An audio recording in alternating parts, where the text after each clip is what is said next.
नमस्कार मो ना चांदिनी दिगाड़ आर पड़िकिया उपर साही अधिवासी बृंद आंबे मैंने अटू आम पंचायत रत्निंगा ब्लॉक जीव देगिरी आमर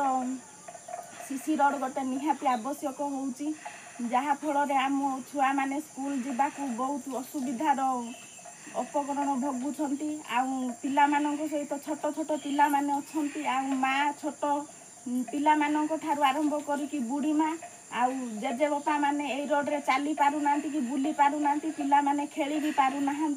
आउ स्कूल जीवाई असुविधा होची एवं अंगनवाड़ी जीवाई भी असुविधा होची गाड़ी गोटे आसी पारुनी ऑटो की आउ लोक मैंने भी चली आउना वृद्धा ठारू वृद्ध पर्यंत छोट पिला ठारू बुढ़ी पर्यंत टोटाल भी यही रोड्रे चली होनी जो वीडियो देखा भी जाउथिबो रोड जो प्रकार अवस्था होती आमको सरकार को एति अनुरोध करुच्ची कि दयाकोरी प्रभाकर प्रधान घर ठारू गुलशन दिगाड़ घर पर्यंत आमको गोटे सीसी रोड निहाती देवा आवश्यक बोली मु सरकार को अनुरोध करुच्ची।